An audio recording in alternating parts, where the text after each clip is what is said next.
하나님의 말씀 요한복음 20장 11절부터 18절까지 다 같이 읽겠습니다.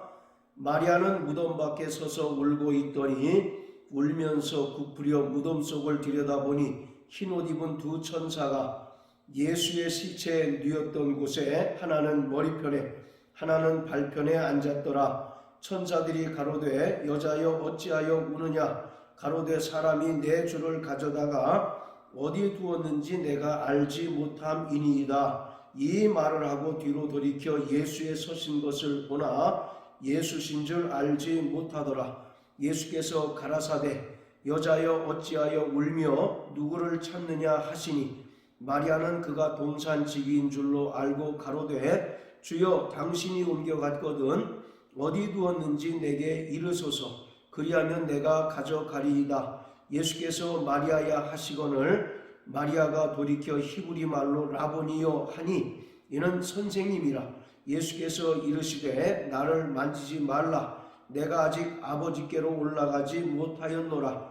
너는 내 형제들에게 가서 이르되 내가 내 아버지 곧 너희 아버지 내 하나님 곧 너희 하나님께로 올라간다 하라 하신대. 막달라 마리아가 가서 제자들에게 내가 주를 보았다 하고 또 주께서 자기에게 이렇게 말씀하셨다 이르니라. 아멘.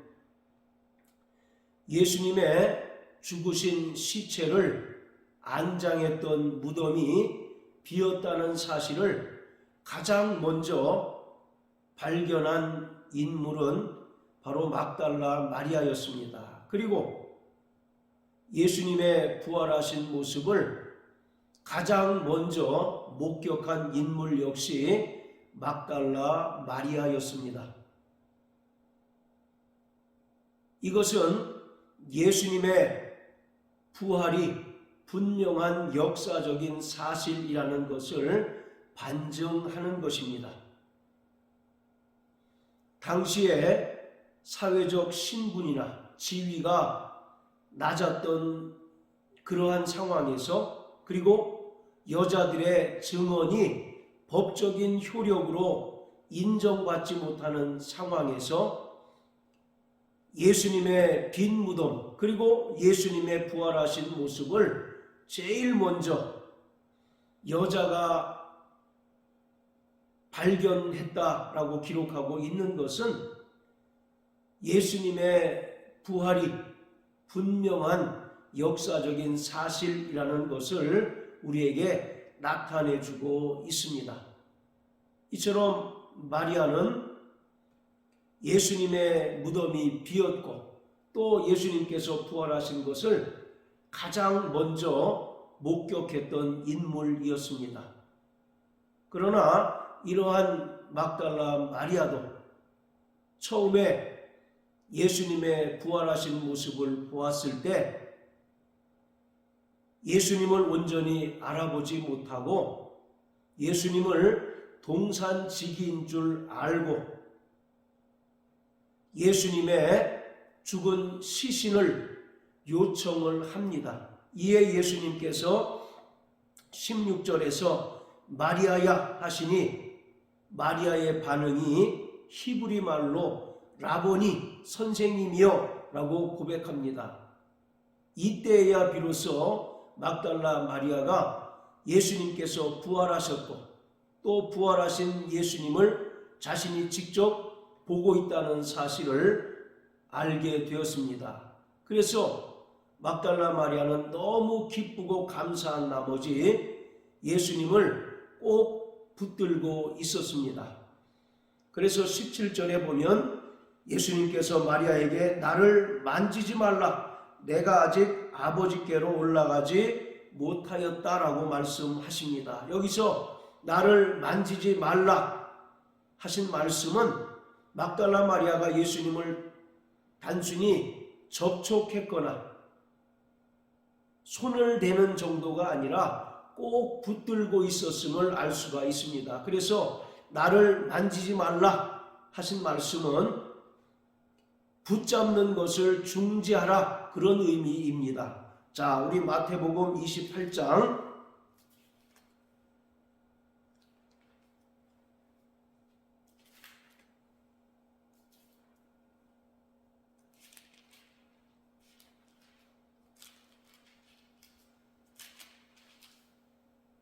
자, 8절 9절입니다. 그 여자들이 무서움과 큰 기쁨으로 무덤을 빨리 떠나 제자들에게 알게 하려고 다름질할새 예수께서 저희를 만나 가라사대 평안하뇨 하시거늘 여자들이 나아가 그 발을 붙잡고 경배하니 부활하신 예수님의 모습을 본 막달라 마리아는 큰 기쁨과 하나님을 경유하는 마음이 있어서 예수님을 꼭 붙들고 있었습니다.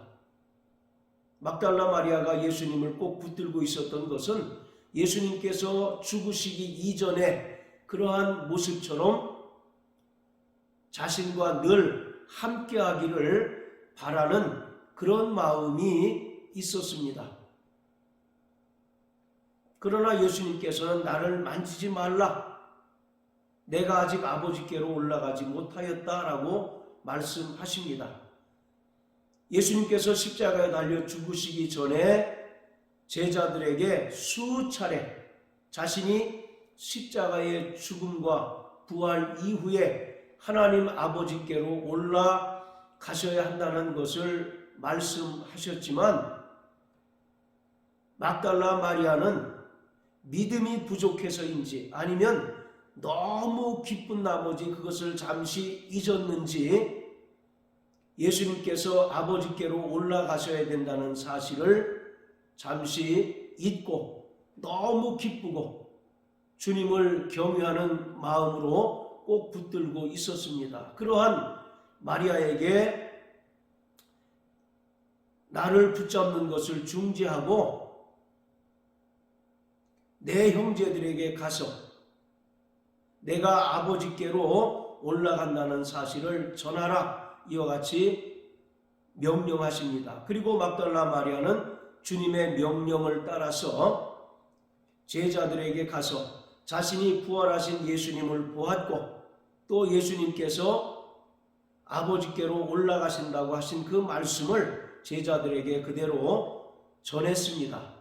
자, 여기서 우리가 한 가지 생각해 볼 문제는 예수님께서 십자가에 달려 죽으시고 난 후 부활하시기까지 3일이 소요가 되었는데 과연 예수님께서는 죽음부터 부활 때까지의 그 3일 동안 어떤 상태로 또 어디에 존재해 계셨는가 하는 것입니다. 카톨릭에서는 예수님께서 십자가에 달려 죽으신 후 영으로 옥에 내려가셔서 노아 당시에 홍수 심판으로 인하여 죽었던 자들에게 복음을 전파함으로써 그들이 복음을 듣고 돌이켜 회개하고 구원 얻을 기회를 제공했다라고 주장을 합니다. 그러나 이것에 대해서 성경은 분명히 말씀하시기를 예수님께서는 누가복음 23장 42절 43절의 말씀과 같이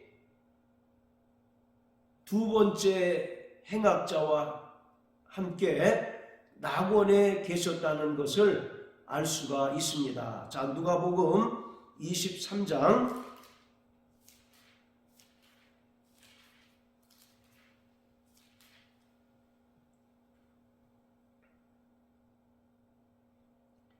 42절 43절입니다. 가로되 예수여 당신의 나라에 임하실 때에 나를 생각하소서 하니 예수께서 이르시되 내가 진실로 내게 이르노니 오늘 내가 나와 함께 낙원에 있으리라 하시니라. 예수님께서 십자가에 달리셨을 때 좌우편에 두 명의 강도가 함께 십자가에 못 박혔습니다. 첫 번째 강도는 예수님을 조롱하고 예수님을 비난하면서 당신이 그리스도이면 자신과 우리를 구원하라 라고 이와 같이 조롱합니다. 그러나 두 번째 강도는 첫 번째 강도를 꾸짖으면서 우리는 우리의 죄 때문에 십자가에 달려 죽는 것이 마땅하지만 예수님에게는 아무런 죄가 없다라고 이렇게 말합니다. 그리고 나서 42절에 당신의 나라에 임하실 때에 나를 생각하소서라고 고백합니다. 이것은 그의 신앙 고백입니다. 그가 예수께서 메시아이심을 알고 철저히 죄인인 것을 회개하고 주님께 신앙 고백을 한 것입니다.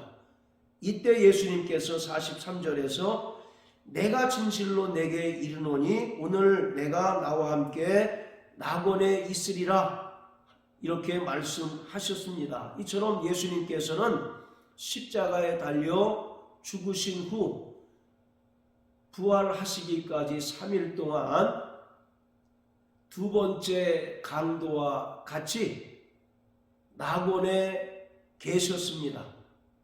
그렇지만 말씀드린 것처럼 카톨릭에서는 예수님께서 십자가에 달려 죽으신 후 3일 동안 영으로 옥에 가셔서 노아 당시에 홍수 심판으로 인하여 멸절된 자들에게 복음을 전했다라고 주장합니다. 그리고 많은 교회가 예배 때마다 사도신경으로 신앙 고백을 하는데 이 사도신경이 영문판 사도신경과 한글판 사도신경에 분명한 차이가 있다는 것을 알 수 있습니다. 사도신경 보시면 먼저 영문판을 보면 6번째 줄에 보면 He descended into hell 이라고 분명하게 기록되어 있습니다. 이것은 그가 지옥으로 내려가셨다라는 뜻입니다. 여기서 그는 예수 그리스도를 가리킵니다. 그렇지만 한글판 사도신경에는 그러한 언급이 전혀 나타나 있지 않습니다. 이것은 카톨릭에서 자신들의 교리인 연옥설을 주장하기 위한 하나의 거짓된 가르침에 불과합니다. 그들은 또 베드로전서 3장 19절 말씀을 연옥설의 주요한 근거 구절로 사용을 합니다. 베드로전서 3장 18절 19절에 보면 그리스도께서도 한 번 죄를 위하여 죽으사 의인으로서 불의한 자를 대신하셨으니 이는 우리를 하나님 앞으로 인도하려 하심이라. 육체로는 죽임을 당하시고 영으로는 살리심을 받으셨으니 저가 또한 영으로 옥에 있는 영들에게 전파하시니라. 예수님께서 죄인들을 위하여 십자가에 달려 죽으셨고 또 영으로는 살리심을 받으셔서 영으로 옥에 있는 영들에게 전파하셨다라고 말씀합니다. 이것을 근거로 해서 예수님께서 십자가에 달려 죽으신 후 부활하시기까지 옥에 있는 영들에게 복음을 전파함으로써 그들이 복음을 듣고 회개하여 구원 얻을 기회를 다시 한번 얻었다라고 이와 같이 주장을 합니다. 그러나 이것은 철저히 비성경적인 주장으로서 그들의 연옥설을 정당화하려는 하나의 수단이라는 사실을 우리가 알 수 있습니다. 성경은 인간의 육체의 죽음 이후에 다시 한번 복음을 듣고 회개함으로써 구원 얻을 기회가 제공되지 않는다고 말합니다. 그래서 고린도후서 6장 2절에 보면 지금이 은혜 받을 만한 때요 지금이 구원의 때라고 말씀합니다. 자, 그렇다면 3장 19절의 말씀은 우리가 어떻게 해석하고 이해해야 하는가? 저가 또한 영으로 옥에 있는 영들에게 전파하셨다라고 말씀하고 있는데, 여기서 영으로라고 하는 표현은 인간의 영혼이나 또는 예수님의 영혼을 가리키는 것이 아니라 성령을 가리키고 있습니다. 그리고 옥에 있는 이라고 할 때 이 옥이라고 하는 것은 지옥이나 또는 카톨릭에서 주장하는 연옥이 아니라 바로 이 세상을 가리키고 있습니다. 이 옥이라고 하는 단어에 사용된 헬라어가 필라케라고 하는 단어인데, 이 필라케라고 하는 단어가 신약 성경에 딱 2번이 사용이 되었습니다. 베드로전서 3장 19절에 한번 사용이 되었고, 또 요한계시록 18장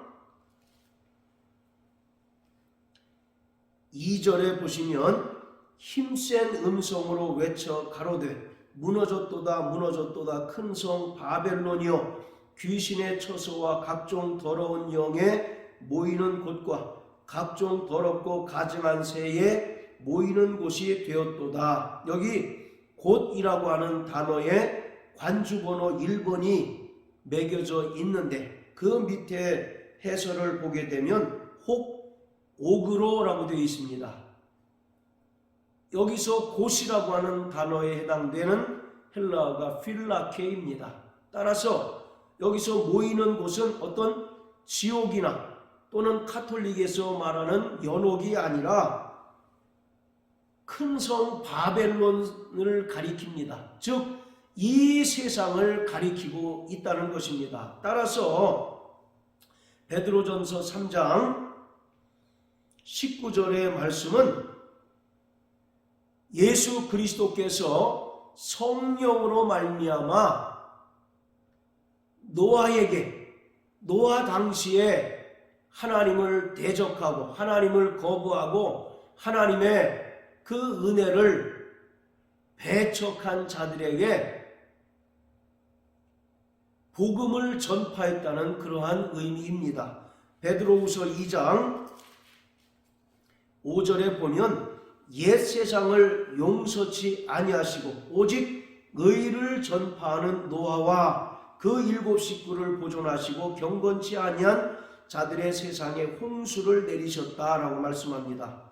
바로 노아는 의를 전파하는 자였다는 것입니다. 마찬가지로 의를 전파했다는 것은 하나님께서 이제 잠시 후면 홍수를 통해서 이 세상을 심판하실 것을 노아는 깨닫고 그것을 부지런히 전파했다는 것을 말합니다. 그렇기 때문에 베드로전서 3장 19절에 보면 저가 또한 영으로 옥에 있는 영들에게 전파하셨다는 것은 예수 그리스도께서 성령으로 말미암아 노아를 통해서 노아 당시에 하나님의 심판을 믿지 않고 또 준비하지 않고 회개하지 않은 자들에게